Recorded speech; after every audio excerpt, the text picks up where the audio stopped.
Ya, tantangan pertama tentu adalah sikap positif Ya. masyarakat terhadap berbahasa Indonesia yang baik dan benar.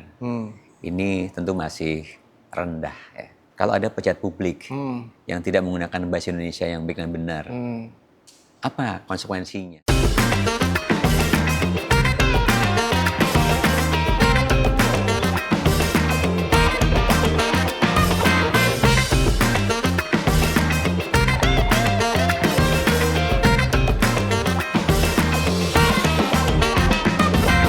Halo kawan-kawan, saat ini kita sedang ada di daerah Rawamangun, Jakarta, dan sedang berada di Badan Pengembangan dan Pembinaan Bahasa atau Badan Bahasa. Dan sekarang kita sedang bersama dengan Kepala Badan Bahasa, Pak Hafiz Muhsin. Ya, Terima kasih banyak Pak. dengan senang hati, Mas Tempatnya Haji. menyenangkan, banyak buku-buku, tenang. Tadi juga di situ ada acara para penyair berkumpul. Betul. Sesuatu yang jarang ya, semakin jarang kita merasakan suasana itu, terutama mungkin di perkotaan yang sibuk, apalagi kita sehari-hari main gadget, kayaknya jarang kita bersentuhan dengan seperti itu. Benar. Padahal kita tahu bahwa bahasa penting sekali ya Pak ya. Ya, setuju. Nah, pertama nih Pak, Badan Bahasa, mungkin sebagian orang tahu atau sebagian juga belum tahu. Ya. Kita kenalan dulu Pak. Sebenarnya Badan Bahasa itu apa sih? Peran pentingnya dan tugas-tugas yang memang selama ini dilakukan. Baik, terima kasih Mas Aji. Ini kesempatan yang sangat baik dan terima kasih ini atas kunjungannya di Rawamangun. Ya. Badan Bahasa atau lengkapnya Badan Pengembangan dan Pembinaan Bahasa. Ini merupakan salah satu unit utama di Kementerian Pendidikan Dasar dan Menengah yang memiliki tugas dalam rangka melaksanakan pengembangan, pembinaan, dan pelindungan. Pengembangan, pembinaan, dan perlindungan. Betul, di bidang kebahasaan dan kesastraan. Oke. Nah, 3 tugas utama inilah yang tentu mengawal salah satu lambang negara kita, yaitu bahasa Indonesia. Identitas ya Pak, bahasa Betul, itu. identitas bangsa. Negara sebagai bahasa persatuan, bahasa negara, ya. Yang tentu kalau kita bicara bahasa Indonesia, kita harus melihat dan mengenal serta mengingat sejarah perjuangan bangsa, di mana bahasa Indonesia menjadi alat pemersatu bangsa melalui Sumpah Pemuda. Di mana sumpah ketiga adalah menjunjung bahasa persatuan, bahasa Indonesia. Dengan bahasa Indonesia, akhirnya beragam suku bahasa dapat bersatu sehingga kita dapat meraih kemerdekaan di tahun 1945. Inilah pentingnya lembaga ini sebagai lembaga yang menjaga identitas negara bangsa Indonesia. Menjaga bahasa. Betul. Caranya seperti apa Pak? Baik. Nah, dalam rangka melaksanakan tugas tersebut, memang kami memiliki 4 program prioritas. Yang pertama adalah dalam rangka menjaga pemartabatan bahasa dan sastra Indonesia. Ini penting, pemartabatan ini dalam rangka untuk mewujudkan kedaulatan bahasa Indonesia. Oke. Jadi jangan sampai apa yang sudah disumpahkan ya di tahun 1998 sampai sekarang tidak terlaksanakan. Sehingga kita perlu pemartabatan bahasa Indonesia. Yang kedua adalah terkait dengan peningkatan kecakapan literasi. Ini yang juga menjadi salah satu unsur penting dalam rangka peningkatan kualitas sumber daya manusia. Maka literasi sebagai pondasi utamanya. Yang ketiga adalah pelestarian bahasa daerah. Tentu bahasa Indonesia sebagai bahasa nasional, sebagai bahasa persatuan, juga didukung oleh kekayaan budaya kita, yaitu bahasa daerah. Yang menjadi pemerkaya kosakata bahasa Indonesia. Yang tentu pada hari ini atau saat ini kita sudah makin sulit ya untuk melihat anak-anak menggunakan bahasa daerahnya. Ini Iya, kondisinya tentu harus kita perhatikan. Ini yang prioritas ketiga. Yap. Dan yang keempat tentu adalah untuk menginternasionalkan bahasa Indonesia. Ini juga sudah menjadi amanah di regulasi bahwa peningkatan fungsi bahasa Indonesia sebagai bahasa internasional secara bertahap, berjenjang dan berkelanjutan. Oke. Jadi 4 program prioritas inilah yang kami laksanakan dalam rangka mewujudkan tadi pembinaan kebahasaan, pengembangan dan pelindungan. Perlindungan. Ya. Oke. Ada kedaulatan bahasa, ada literasi, ada pelestarian bahasa daerah, dan ada internasionalisasi bahasa. Mungkin tadi karena disebutkan pengembangan. Ya, Kalau begitu bahasa itu kan bisa berkembang, bisa menyusut, betul. bisa lahir, bisa hilang. Gitu. Ya, Posisi saat ini, kalau kita bicara dulu bahasa Indonesia kali ya, bahasa Ya. Indonesia kita seperti apa Pak? Kalau Bapak melihat, atau Ya. mungkin studi-studi dari Badan Bahasa mungkin? ya kalau dalam tingkatan indeks pembangunan kebahasaan ya, ada yang tentu ada yang mulai bertumbuh, ada yang mulai berkembang, ya, sampai dengan nanti berdaya. Ya. Nah tentu kalau melihat dari bahasa Indonesia ini menjadi bahasa yang terus berkembang sebagai bahasa besar.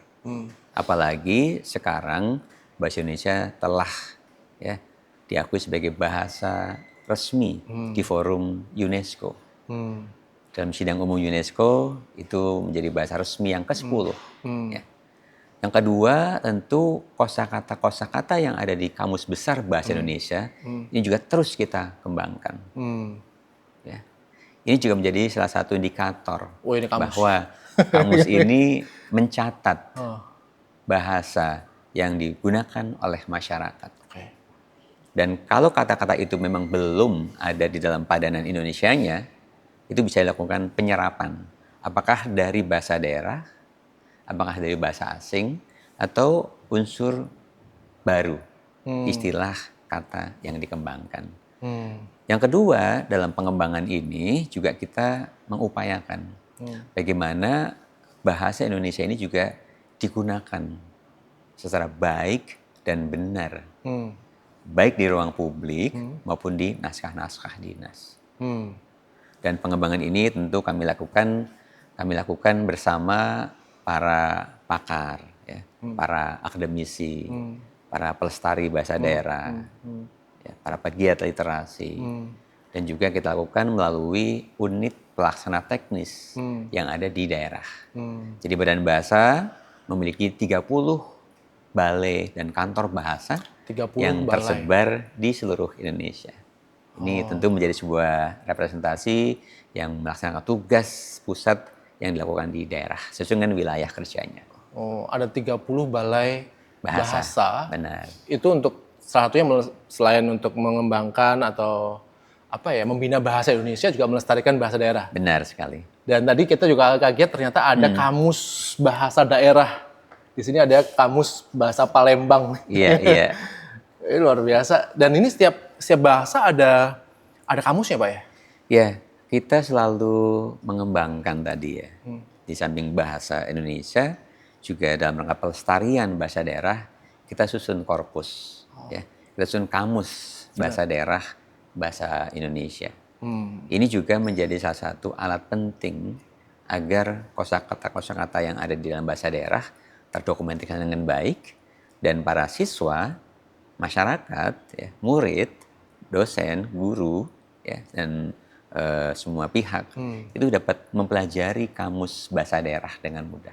Bahkan sekarang sudah ada dalam bentuk digital, sehingga dapat diakses kapanpun, dimanapun. Ini untuk mempermudah bagaimana bahasa daerah juga bisa dipelajari oleh para murid kita. Oke. Kalau menurut Pak Hafiz nih Pak, tantangan berbahasa Indonesia atau bahasa Indonesia itu saat ini apa?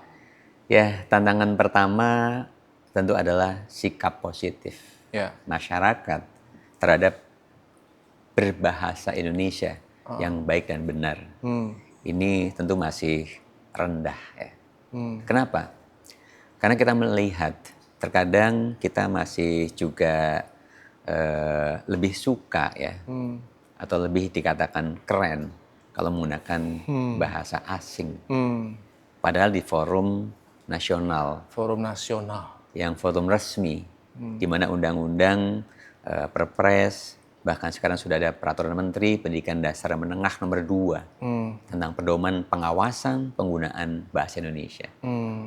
Ya, ini juga menandakan bagaimana sikap positif itu ditunjukkan oleh terkadang tidak hanya masyarakat awam, kadang pejabat publik, ya, tokoh juga masih sering menggunakan istilah-istilah atau bahasa asing ketimbang bahasa Indonesia. Menurut Pak Hafiz itu kenapa Pak? Apakah karena mungkin kosakatanya kurang, mungkin di tokoh atau mungkin publik tersebut, atau kepercayaan diri pada bahasa sendiri? Ya, barangkali tadi sikap positif pertama mungkin dari sisi ego atau nilai, ya, prestise. Jadi orang akan terlihat lebih keren lah gitu menggunakan bahasa asing. Jadi tentu muncul dalam dirinya atau pada masyarakatnya. Masyarakat akan menganggap orang lebih keren, ya, lebih cakap kalau menggunakan bahasa asing. Tentu ini fenomena, ya, yang ada di masyarakat. Yang kedua tadi kalau dikatakan bahwa kosakata yang ada dalam KBBI mungkin tidak ada. Karena beberapa kosakata yang ada di KBBI juga merupakan serapan dari bahasa asing. Ya, artinya kalau memang tidak ada, itu bisa digunakan. Ya, setelah dibakukan dalam kaidah kebahasaan. Dan tentu ini juga sekali lagi kepada satu unsur apa yang memang harus ada kesadaran, ya. Harus ada kebanggaan terhadap bahasa Indonesia. Kebanggaan inilah yang oleh Menteri Pendidikan Dasar Menengah digaungkan sebagai sebuah gerakan bangga, mahir, dan maju dengan bahasa Indonesia. Bangga, mahir, dan maju. Betul. Artinya tidak hanya bangga saja, namun kita juga harus mahir tadi menggunakan bahasa Indonesia yang baik dan benar. Nah, untuk apa? Tentu untuk kemajuan.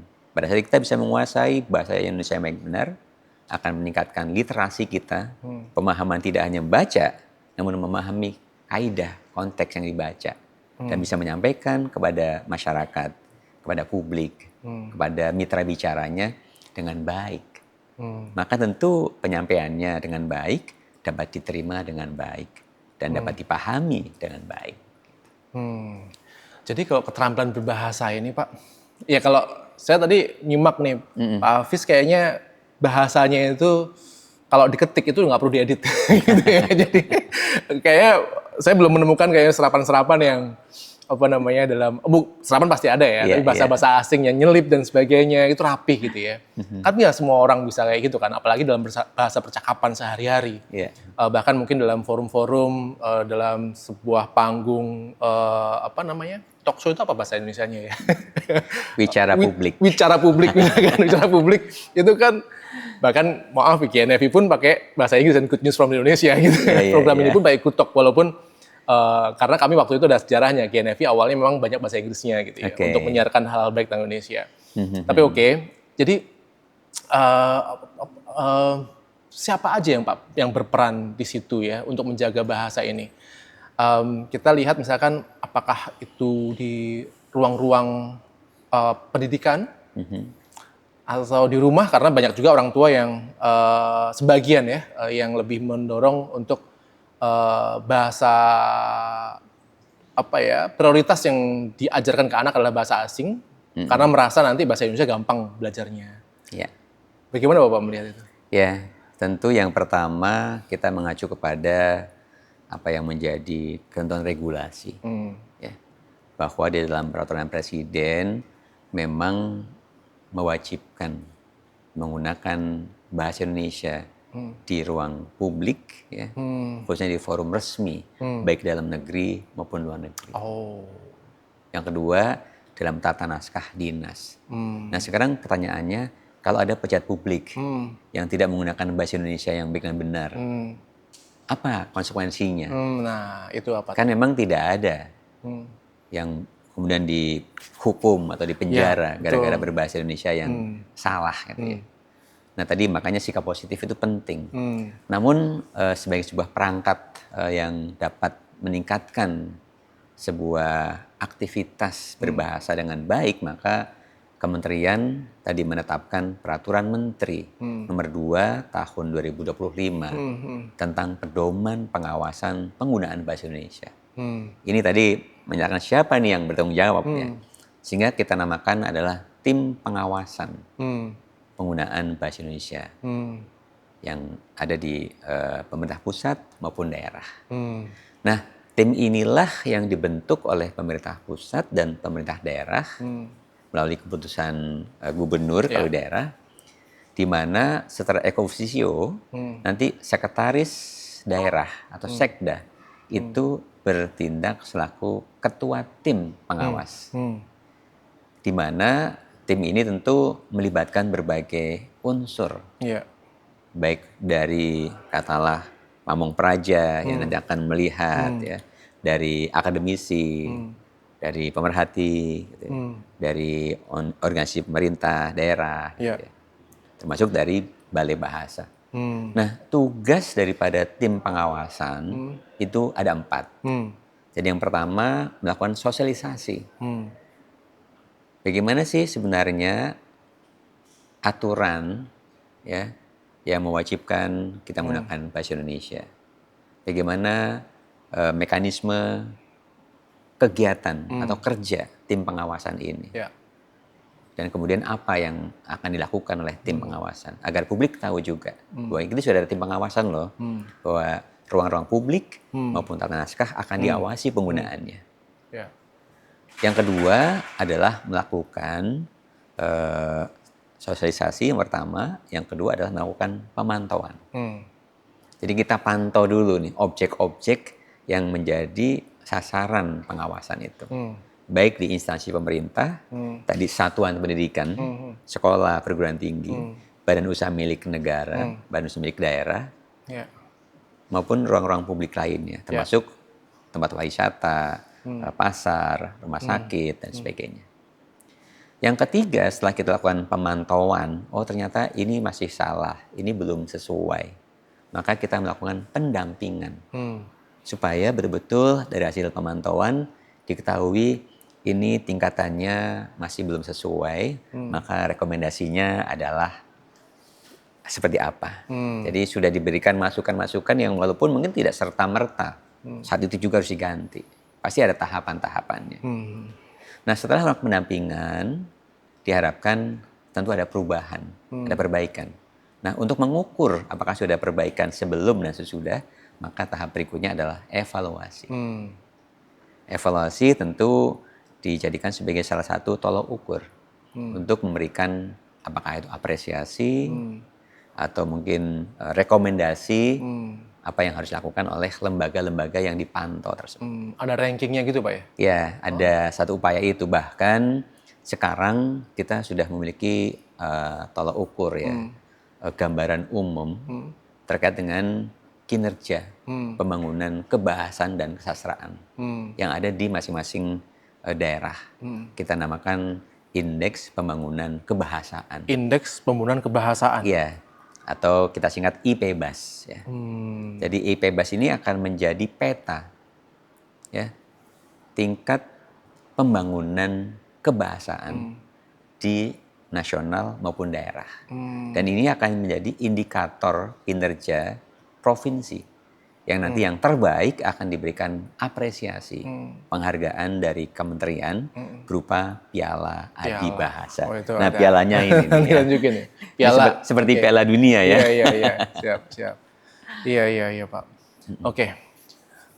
Berarti tadi ya pejabat publik kalau misalnya bicara di bidang publik itu juga menjadi contoh sebenarnya. Benar, ya kan? benar. Karena akan dilihat orang, akan dilihat murid-murid, kan kita butuh teladan ya. Betul. Oke Pak. Sekarang kan bahasa itu kan juga hidupnya, berkembangnya, lestarinya karena literasi ya Pak. Ya. Kalau kita lihat kan kita ya belum bisa berbangga, banyak indikator yang katanya literasi kita rendah, minat baca kita rendah. Apa benar sih Pak kayak gitu? Atau jangan-jangan Pak Hafiz memiliki data sebaliknya itu? Baik, Ya memang kita harus jujur ya, dari instrumen yang memang ada yang dilakukan oleh OECD misalnya, betul. melalui studi PISA. Ya. Memang kondisi literasi kita masih belum sesuai dengan harapan yang kita inginkan. Kemudian juga berdasarkan dari hasil asesmen nasional, siswa kita juga masih belum Benar. mencapai tingkat kompetensi literasi yang sesuai dengan standar. Begitu juga kemarin diukur kalau misalnya dari hasil TKA. TKA. Ya. Tidaknya katakanlah 3 cermin itu yang bisa menjadi tadi dasar ya. Bagaimana kondisi literasi saat ini. Nah, tentu kita bicara literasi tidak sekadar kemampuan membaca, menulis. Namun lebih kepada kemampuan memahami Ya. ya, makna apa yang dibaca. Ya, ini yang menjadi PR besar kita. Bahwa kalau untuk mengenalkan huruf, angka, dan bisa membaca, mungkin iya. Namun membaca secara mendalam, sehingga orang itu memiliki kemampuan dapat memahami, dapat mencerna, dapat menganalisis, ya, dapat mengkritisi, dan bisa mengubah dirinya, baik dari sisi pola pikir, pola tindak, pola ucap, atas bacaan, informasi, pengetahuan yang dibaca, itu yang sebenarnya literasi secara purna. Nah, namun begitu tentu apa yang kita lihat bukan tanpa sebab ya. Jadi jangan sampai kita menjustifikasi seseorang tanpa memahami apa sebenarnya menjadikan literasi kita rendah. Oke, apa itu Pak sebabnya? Nah, dari berbagai kajian juga ya, pengamatan, tinjauan, bahwa yang paling mendasar itu adalah akses terhadap sumber bacaan yang bermutu, yang sesuai dengan jenjangnya, sesuai dengan minat anak, ini masih terbatas. Ya tadi saya analogikan gitu ya, bahwa anak-anak ini ingin makanan yang sehat, yang bergizi. Namun di meja makannya tidak ada. Sesuai selera mereka ya? Iya. Ada tapi tidak sesuai gitu ya. Dan tidak menarik. Maka akan ditinggalkan itu. Nah sehingga ini contoh satu buku ya. Ini sebuah hasil kurasi. Dari anak-anak sebenarnya kalian itu bagus banget. Suka buku yang seperti apa? Yang menurut kalian yang buku bermutu, buku yang menarik buat kalian, seperti apa sih? Gitu. Maka ini salah satunya adalah bagaimana menampilkan halaman muka ya, sampul yang menarik, baik dari sisi gambarnya, dari sisi warnanya, ya, ilustrasinya. Dan dalamnya juga bagus ya. Betul. Ini dari orang begitu dipajang tertarik gitu. Wah, apa ya? Gitu. Kemudian juga dari sisi isinya. Isinya ini lebih kepada bagaimana menampilkan sebuah ilustrasi gambar yang betul-betul menarik mereka. Kalau dilihat dalam satu halaman hanya ada satu baris. Tentunya ini untuk bukan anak Pak ya? Betul, ini ada jenjangnya. Jadi ada jenjang A, B, C, dan A, D. B, C, ya. Sampai D. D. Ya. Apa aja Pak? Secara singkat A ya, itu ini untuk level kelas rendah itu di A ya, dari mulai PAUD. Sampai dengan level SD kelas rendah di B. Ini seperti B1, B2. Ini untuk anak-anak SD. Ya. Anak-anak SD yang kelas 1, kelas 2, kelas 3 ini masih menggunakan ini. Ya. Dan berikutnya adalah yang kelas tinggi, jenjangnya adalah untuk C. C itu lebih apa? Teksnya lebih banyak? Ya, atau lebih narasinya lebih banyak. Ya, supaya pemahamannya juga anak sudah mulai menganalisis dan mencermati apa yang dalam cerita tersebut. D itu? Nah, D untuk anak-anak mulai kelas SMP. Ya, dengan C.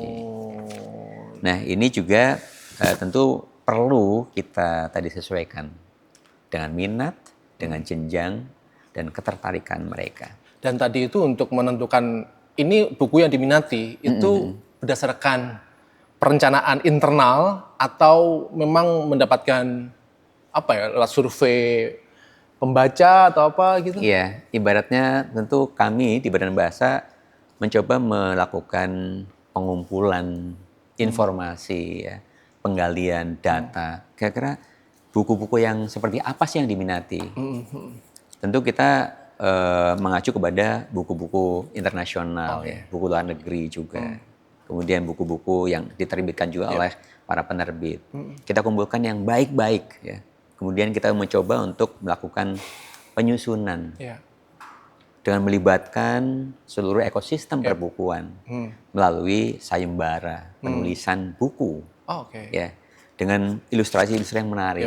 Nah, setelah itu kita coba uji keterbacaan dengan mengundang anak-anak sesuai dengan jenjang tadi. Ini untuk jenjang A, anak-anak yang PAUD, ya, jenjang B, anak-anak yang kelas rendah, yang C, tinggi. Kita coba sajikan, kita undang mereka dalam, ya, kalau tingkat dewasa diskusi kelompok terkumpul, ya, artinya mereka biar memilih dan memilah mana menurut kalian buku-buku yang menarik. Itu dilakukan di Jakarta aja atau di ya, di Kota beberapa Besar atau di Jakarta dan di pelosok? di beberapa tempat, ya, Oh, okay. sebagai contoh Ya. untuk bisa menggali informasi masukan dari mereka, sehingga anak bisa kita tahu gitu. Jadi ibaratnya jangan sampai kita menyajikan sesuatu untuk anak namun berdasarkan Selera. kemauan dan selera kita. Mungkin akan berbeda. Jadi kita menyajikan sesuatu yang betul-betul memang menjadi selera anak itu, yang disukai anak itu. Sehingga tanpa harus dipaksa, kalau mereka sudah suka, itu akan secara sadar dengan dirinya. Nah, ini yang tentu dilakukan oleh Badan Bahasa, sehingga kita namakan buku bacaan bermutu. Buku bacaan bermutu. Ya, buku bacaan bermutu ini juga menjadi sebuah rangkaian program gerakan literasi nasional yang dilakukan oleh Badan Bahasa, sehingga sudah memiliki standar. Dan ini disebarin ke sekolah-sekolah. Kemarin kita baca di berita ada 5 juta ya Pak ya, baru ini disebar ya Pak ya? Benar, jadi itu tiap tahun ada terus ya Pak? Insya Allah, ya. Nah, tadi kualitasnya tadi juga sudah dilakukan penilaian, ya. Jadi standar penilaian ini juga dilakukan oleh pusat perbukuan. Jadi buku ini sudah lolos penilaian dan sudah mendapatkan ISBN. Ya, jadi secara kualitas insya Allah sangat bagus. Dan tadi terkait dengan upaya Badan Bahasa untuk meningkatkan literasi tadi, ya. Di samping tadi berupaya untuk menciptakan buku-buku yang sesuai dengan minat selera anak, kami juga melakukan penerjemahan. Jadi penerjemahan dari bahasa daerah ke bahasa Indonesia. Ini penting karena banyak buku-buku atau cerita daerah yang mengandung nilai-nilai karakter, nasihat, ketokohan. Jadi kita terjemahkan dari bahasa daerah ke bahasa Indonesia. Nah, ini juga di samping untuk meningkatkan literasi, sekaligus untuk mendukung prioritas ketiga tadi, pelestarian bahasa daerah. Jadi anak-anak dikenalkan pada 2 bahasa sekaligus. Ya. Nah, yang ketiga, di samping sayembara penerjemahan bahasa daerah ke bahasa Indonesia, juga penerjemahan dari bahasa asing ke bahasa Indonesia. Ini penting saya kira dalam era globalisasi, maka anak juga harus dikenalkan dengan berbagai cerita, pengalaman dari luar negeri yang dapat merangsang dirinya untuk berpikir dan berimajinasi, oh seperti apa sih Menara Eiffel gitu ya, misalnya. Tentang cerita Eiffel. Oh seperti apa sih aktivitas kegiatan untuk peningkatan ilmu pengetahuan teknologi di luar negeri. Serta yang memancing. Jadi kalau bahasa daerah kita bertemakan sains, teknologi, engineering, art, dan matematik. Ya. Artinya tidak cerita-cerita yang mengandung nilai-nilai mistis. Ya. Namun tergantung dengan upaya tema kita yang lebih kepada STEM tersebut. Nah, kalau bahasa asing tentu kita mencoba kolaborasi dengan mitra seperti upaya-upaya dengan UNESCO ya, yang kita lakukan ya, yang juga kita membeli lisensi-lisensi ya. Kemudian dengan Storyweaver misalnya. Ini juga menjadi sebuah upaya kita untuk meningkatkan sumber bacaan tersebut. Sebenarnya ini kaya sekali ya produk literasi, Benar. buku yang dihasilkan ya Pak oleh Badan Bahasa gitu. Itu disimpan di mana Pak? Atau mungkin kalau misalnya publik di mana? Kalau kemarin kan kita lihat disebar ke sekolah-sekolah tuh. Ya. Tapi kan barangkali tidak, rasanya sih belum semua sekolah juga dapat mungkin ya. Benar. Terus yang nggak kebagian atau mungkin kepingin mengakses tadi itu gimana tuh? Ya, memang sebuah program ini harus secara berkelanjutan, secara sistematis. Jadi tadi tahap pertama adalah bagian penyusunan, penyediaan buku. Ya. Namun setelah itu, setelah buku ada, bagaimana penyebarluasannya?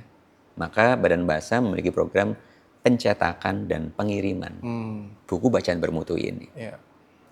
Ini tujuannya adalah bagaimana agar buku-buku ini sampai ke sekolah, agar anak-anak bisa memanfaatkannya dengan baik. Yeah. Nah di tahun ini kemarin baru saja dilepas oleh Menteri Pendidikan Dasar Menengah, Bapak Abdul Mukti, tanggal 31 Juli di Kudus. 5,5 juta eksemplar buku bacaan bermutu yang kita sebarluaskan ke SD dan SMP di 510 kabupaten kota.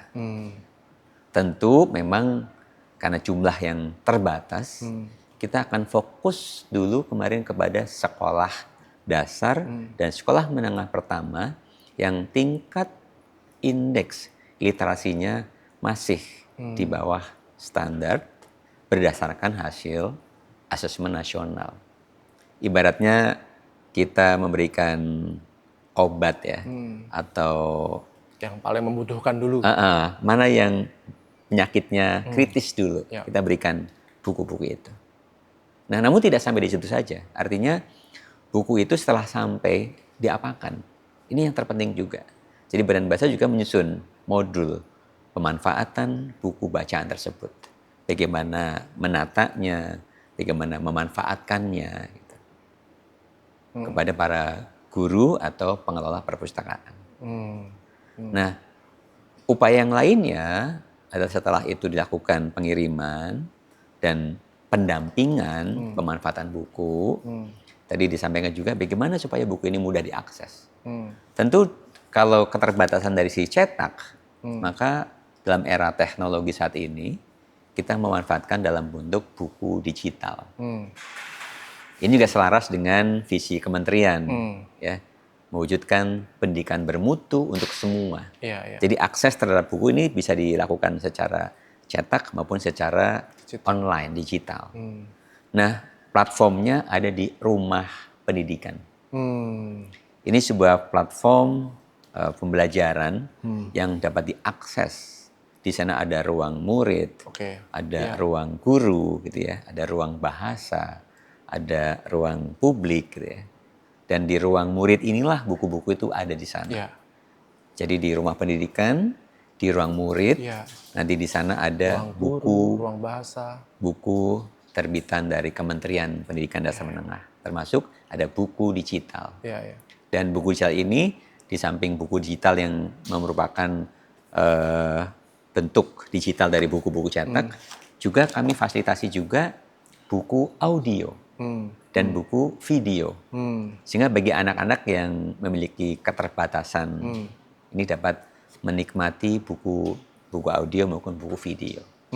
Dan kemarin Pak Menteri langsung tidak hanya mengirimkan buku cetak, namun juga meninjau langsung bagaimana pemanfaatan buku cetak, buku audio, dan buku video di salah satu di SLB Purwosari di Kudus. Ini saya kira menjadi sebuah upaya agar dari hulu sampai dengan hilir, dari mulai buku itu disusun sampai dimanfaatkan, itu terlihat. Ya Pak Hafiz, ini menarik sebenarnya soal teknologi, soal digital. Tapi sebelum itu saya pengen menggali sedikit tentang distribusi tadi itu ya Pak ya. Peran ngembangin literasi itu kan bukan hanya di sekolah, walaupun sekolah penting gitu. Ya. Tapi masyarakat itu juga terlibat aktif. Entah itu rumah, kita juga banyak juga ulasan-ulasan yang saya baca tentang budaya membaca di rumah itu juga mungkin nggak merata ya dan masih Ya. turun. Tapi juga banyak pejuang-pejuang literasi itu, TBM, Taman Baca Masyarakat. Ya. Kebetulan kami pembinanya, salah satu pembina GNF itu Kang Maman. Itu Oke. pegiat literasi. Jadi Iya. kita cukup banyak tahu tentang Taman Bacaan Masyarakat. Nah itu seperti apa Pak? Apakah itu juga termasuk yang memang dipantau atau dirangkul oleh Badan Bahasa? Karena fungsinya mereka kan sebagai pejuang-pejuang di tengah-tengah masyarakat kan?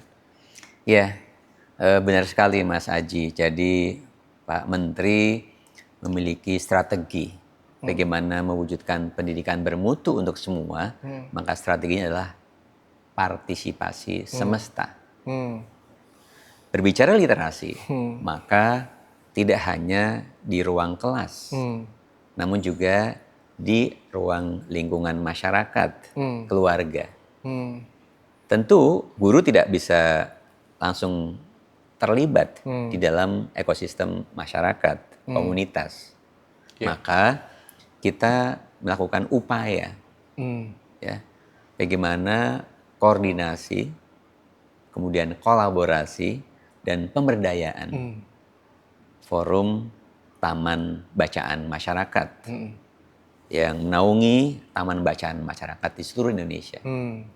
Apa yang dilakukan adalah tentu kami sangat mengapresiasi, ya, berterima kasih bagaimana gerakan untuk melakukan budaya literasi di masyarakat yang dilakukan oleh para pengelola TBM, pegiat literasi. Sebagai sebuah upaya yang dilakukan dengan cara tulus, ya, ikhlas, ya, maka pemerintah hadir melalui program namanya Bantuan Pemerintah bagi Komunitas Literasi. Ini sudah dilakukan sejak tahun 2024. 2024, 2025, dan sekarang 2026. Sudah 3 tahun. Sudah lebih dari 550 komunitas literasi di seluruh Indonesia yang kita berikan bantuan senilai 50 juta rupiah. 50 juta? Ya, ini sebagai stimulan ya. Untuk meningkatkan, menguatkan, memotivasi, melanjutkan program-program yang sudah baik oleh mereka dalam rangka menginisiasi untuk meningkatkan minat baca, budaya baca di masyarakat. Dan menurut saya ini menjadi kemitraan yang sangat positif. Karena tentu anak-anak pagi ada di ruang kelas. Bagaimana belajar, bagaimana meningkatkan literasinya.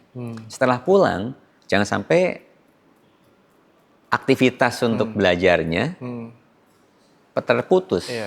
Maka setelah mereka pulang, aktivitas di lingkungan masyarakat, di komunitas, mereka bisa melanjutkan kegiatannya di TBM. Nah, ini tentu menjadi hal yang positif, sehingga apa yang mungkin dipelajari di sekolah, proses-proses membaca, mempelajari, diskusi, bisa dilanjutkan oleh para pengelola TBM. Ya. Yang kedua, kami harapkan juga, karena TBM juga tentu perlu dukungan dari pemerintah daerah, dari orang tua. Sehingga kolaborasi antara pemerintah pusat, kemudian pemerintah daerah, kemudian komunitas dan orang tua, ini menjadi ekosistem yang saling mendukung dan menguatkan. Dan tentu mohon dukungannya, karena beberapa kali saya melihat bagaimana pemanfaatan bantuan pemerintah bagi komunitas literasi itu betul-betul sangat inspiratif dan inovatif. Artinya kalau dinilai dengan uang itu 50 juta, kalau dinilaikan dengan kegiatan yang mereka lakukan lebih besar dari itu. Ya. Iya. Jadi ini yang mungkin perlu ya dukungan dari DPR ya, dari Bappenas, dan dari itu jumlahnya Keuangan. sangat banyak Pak ya. Mereka tuh benar relawan, sukarela, dan Betul. baru 2024 dapat bantuan pemerintah dari itu. Senilai 50 juta untuk masing-masing TBM. Betul. Sudah ada berapa tadi Pak? Lebih dari 550 TBM di seluruh Indonesia. Dari total yang diketahui berapa banyak? Ya memang pertumbuhannya semakin hari semakin banyak ya, kepedulian komunitas. Lebih dari 2.500. 2.500 ya. Oke. Iya Pak. Nah soal TBM itu kan sebenarnya bagaimana orang kembali membaca buku Pak ya. Ya, Mungkin membaca media sosial, membaca WhatsApp itu juga membaca, tapi benar. membaca buku berbeda kan tentunya Iya, dengan membaca produk-produk tadi itu. betul. Sedangkan tadi juga Bapak sampaikan memanfaatkan teknologi. Ya, Walaupun saya paham itu adalah strategi untuk masuk dalam lingkungan yang memang udah sehari-hari anak-anak masyarakat di situ. Gitu. ya. Tapi sebenarnya seberapa yakin Pak efektivitas teknologi untuk itu? Apalagi kalau misalnya lewat handphone ya. Kadang-kadang jangankan membaca buku, kita mau membuka Instagram, mau mencari misalnya Instagramnya Pak Hafiz gitu. Kita nyasar kemana-mana dan lupa mencari tujuan utama gitu. Iya, iya. Bagaimana strategi itu Pak? Sehingga apa yang memang produk-produk sudah dikumpulkan dan sangat bagus tadi itu, memang bisa termanfaatkan lewat teknologi gitu. Ya, mungkin sebelum ke teknologi, kami juga punya strategi bagaimana pemanfaatan buku ini secara tepat di satuan pendidikan sesuai dengan jenjangnya. Jadi yang pertama untuk tingkat SD, kita ada aktivitas mengulas buku. Mengulas buku. Ya, jadi anak-anak diberikan bacaan ini, mereka baca, kemudian mereka pahami, kemudian mereka akan menceritakan kembali apa yang dibacanya di sini. Itu lewat bercerita lisan atau nulis? Lisan dan tulis. Biasanya ada instrumen yang kita bagikan juga. Misalnya buku ini tadi judulnya apa? Dia akan memberi judulnya. Siapa tokoh yang ada di sana? Bagaimana jalan ceritanya? Apa yang mungkin bisa dilihat dari sana? Misalnya gitu. Sampai dengan mengenal, kalau anak masih awam, masih awal, bagaimana mengenal ada jumlah orangnya ada berapa? Warnanya pakai baju apa gitu, tinggal di mana, oh tadi pohon itu seperti apa gitu, dan sampai dengan ekosistem yang ada. Jadi berbasis kontekstual untuk betul-betul memahami sumber bacaan baik dari jalan ceritanya maupun dari ilustrasinya. Ini untuk tingkat SD, mengulas buku. Buku. Sedangkan untuk SMP itu kita aktivitas adalah membaca cepat. Ini bagaimana menanamkan kesiapan ya dan kemampuan membaca dengan cepat namun tanpa mengganggu pemahaman informasi yang didapatkan. Jadi bagaimana ini penting juga supaya tentu kalau tingkat dasar kan membacanya masih patah-patah ya, mungkin belum lancar. Namun dengan bacaan yang ringan, yang mudah, itu akan mudah. Nah, untuk SMP karena jenjangnya juga sudah novelet ya. Jadi narasinya sudah banyak, tidak hanya 2 baris ya, bahkan lebih banyak. Gambarnya lebih sedikit. Maka tentu pemahamannya harus kita tingkatkan dengan membaca cepat. Itu. Nah, sedangkan untuk tingkat SMA itu membaca kritis. Jadi lebih kritis ya, artinya tidak hanya paham, namun memahami maknanya dengan baik dan bisa membedakan ini yang baik, ini yang tidak baik. Dan bisa menganalisa juga secara daya nalar dan daya kritisnya. Sehingga bisa berlaku tadi, mengubah pola pikirnya, pola ucapnya, dan pola tindaknya. Ini sama dengan level kritis. Artinya pemanfaatan buku ini dari sisi cetak itu seperti itu. Dan bicara tentang digitalisasi ini selaras dengan program Presiden Prabowo Subianto. Dengan program digitalisasi pendidikan. Di mana telah dikirimkan papan interaktif digital di seluruh sekolah, baik PAUD maupun pendidikan dasar menengah. Nah, sehingga buku-buku ini tadi dapat digunakan di papan interaktif digital tersebut. Dan kemarin di di SLB, saat Pak Menteri hadir di sana, anak-anak sangat tertarik. Tadi dengan ilustrasinya, mereka memilih, berebut, mau judul yang mana yang akan dibaca gitu. Mau judul mana yang akan didengarkan dengan video. Sehingga mereka akan berkomentar dengan berbagai pendapatnya tentang isi cerita itu. Nah, tentu sekali lagi, kalau di sekolah kita punya PID. Kalau di masyarakat, PID itu papan interaktif digital. Iya, TV yang disebar ke sekolah-sekolah ya. Nah, namun di lingkungan masyarakat, di keluarga ini yang tantangan saat ini, pada saat kita menggunakan gawai, kita tidak bisa mengontrol anak ini sedang menggunakan gawai untuk apa. pasti sesuatu gawe tadi seperti buku. Pasti dia akan mencari yang menyenangkan bagi dirinya, yaitu sering adalah game. Game. Ya, Sosial media. sosial media gitu ya. Yang tentu ini harus dibatasi, harus didampingi dan harus diedukasi. Maka memang di kementerian juga menerapkan pembatasan gawe di dalam jam belajar.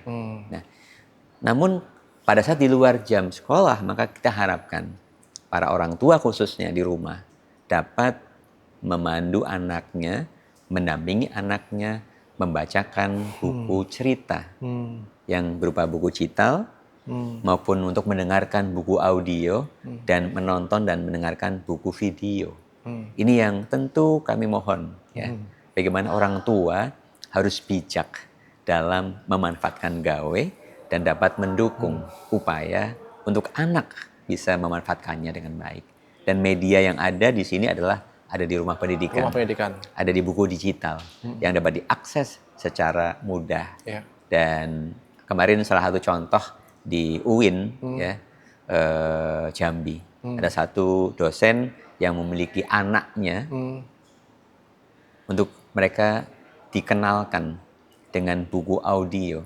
Ternyata mereka sangat menyukainya. Dan kalau itu bisa betul-betul diinisiasi oleh orang tua, oleh anaknya, ini akan menjadi kebiasaan. Betul. Dan kebiasaan memang terkadang harus ada pemaksaan. Ya, dipaksa dulu, nanti jadi biasa, nanti jadi pembudayaan. Dan kami harapkan digitalisasi ini tentu menjadi arah yang baik dalam rangka untuk meningkatkan minat baca. Memang teknologi digitalisasi itu bukan kerja sendirian, Pak ya? Ya. Karena harus ada orang-orang yang memang juga terlibat untuk memanfaatkannya, terutama untuk anak-anak, begitu ya. Orang tua juga PR sekali, Pak. Sekarang jangankan harus mengajari atau membimbing anaknya, bahkan mungkin orang tua juga banyak sebagian kami yang lupa diri kalau misalnya lewat gawai, begitu ya. Dan anak-anak meniru kebiasaan itu. Ini betul. Tantangan yang tidak mudah. Tapi kalau terakhir nih Pak, kalau Pak Hafiz memberikan pesan, atau mungkin pengalaman Pak Hafiz sendiri di rumah atau mungkin di keseharian, bagaimana sebenarnya untuk tadi ya, sesuai dengan kita bahasa, literasi, agar kita juga minimal di rumah atau di unit pendidikan deh, bagaimana untuk menumbuhkan minat literasi, berbahasa yang baik, apa kebiasaan-kebiasaan kecil yang tidak sulit untuk dilakukan dan bisa dilakukan oleh siapapun. Siapa tahu itu juga bisa menginspirasi kita semua untuk mencobanya gitu Pak. Ya, tentu sekali lagi kita harus memulai sebuah langkah besar, tentu dari langkah kecil. Ya. Dan untuk bisa mengubah dunia juga diawali dari mengubah diri kita. Maka yang dilakukan adalah kita harus memulai sejak dini. Bagaimana kita mengenalkan ya budaya baca ini sejak dini, sejak PAUD. Ya. Bagaimana mereka dikenalkan dulu dengan bagaimana sebuah buku, bukan mengenal dan membaca, namun minimal dikasih teladan, contoh dari orang tua. Ada satu praktek baik ya, di mana seorang anak dibacakan cerita secara terus-menerus oleh orang tuanya, maka itu akan menjadi sebuah kebutuhan bagi anaknya. Sebelum tidur, maka anak itu tidak akan bisa tidur sebelum diceritakan buku-buku cerita, dongeng yang menarik bagi dirinya. Dan nanti setelah dia bisa baca, maka kita tinggal berikan bukunya, tinggal berikan gawe yang memiliki cerita-cerita menarik. Mereka akan secara sadar kebutuhan itu dipenuhi oleh dirinya, tidak lagi diceritakan oleh orang tuanya. Jadi kebiasaan itu harus dimulai sejak dini. Dan membaca ini adalah kan Iqra ya. Wahyu pertama pun diturunkan adalah membaca. Bagaimana kita bisa meningkatkan pemahaman, pengetahuan itu dengan membaca. Tanpa membaca kita tidak akan pernah dapat menulis informasi, pengetahuan yang berkualitas. Karena tentu hanya berdasarkan apa yang ada dalam imajinasi kita, pikiran kita. tanpa ada informasi pengetahuan yang ada dalam otak kita. Jadi orang mungkin akan lebih kaya lagi dengan pengetahuannya dengan membaca. Dan praktik baik atau contoh teladan bagi orang tua ya kepada anaknya, ini yang saya kira menjadi tantangan besar kita. Karena banyak anak-anak itu justru diberikan gawe oleh orang tuanya sekadar supaya mau makan. Maka dikasih gawe, dibuka game yang dia suka, sehingga tanpa sadar mulutnya terbuka untuk makan. Nangis juga dikasih gawe. Nah, padahal kalau anak itu sudah dikenalkan dengan bukunya, maka akan lebih baik. Dan satu upaya, Mas Aji, sebagai upaya untuk menumbuhkan budaya, ke setiap momen mudik, Lebaran, kami juga punya program Mudik Asik Baca Buku. Jadi kami membagikan buku-buku gratis di stasiun, di terminal, di pelabuhan, di bandara gitu ya. Agar anak dalam mengisi waktu luang mereka menunggu pesawat, menunggu kereta, menunggu bus, bisa membaca buku. Sehingga bisa mengalihkan terhadap ketergantungan terhadap game, terhadap gawe. Betul. Ini juga menjadi upaya kita. Jadi bagaimanapun penanaman sejak dini itu penting. Kemudian seri teladan dari orang tua, dari masyarakat juga penting.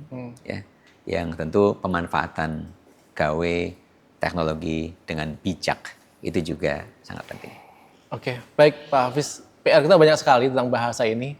Tadi ya pengenalan sejak dini, terus teladan. Teladan itu dari guru, dari masyarakat, orang-orang dewasa, orang tua, juga termasuk pejabat publik. Tadi disampaikan kan. Kalau pejabat publik bahasanya juga tidak memberikan contoh yang baik, mungkin juga publik juga mengenal. Atau mungkin bagaimana kebiasaan baca itu menjadi sebuah contoh-contoh kecil gitu kan. Di mana mungkin cocok nih buat pejabat publik kemana-mana bawa buku lah. Bawa dulu ya minimal gitu. Bawa dulu minimal. Itu kan bisa menjadi contoh bahwa kalau pejabat publiknya bawa buku dan kelihatan keren, itu juga bisa jadi contoh gitu ya. Tapi kalau misalnya kita juga memberikan contoh tidak menghargai buku, bahasanya juga mungkin kurang bisa dicontoh, itu juga akan jadi kurang baik gitu. Terutama juga buat kita orang-orang tua ya Pak ya. Karena tantangannya berat karena kita melawan berebut perhatian lewat gawai ini. Dan buku ini kamus bahasa Indonesia tebal banget. Mungkin udah lama kita nggak pegang kamus dan ada kamus bahasa daerah dan buku. Ini sebetulnya harta karun pengetahuan semuanya. Benar. Dan negara sudah menyediakan, Badan Bahasa sudah menyiapkan itu semuanya. Mari kita manfaatkan gitu ya Pak ya.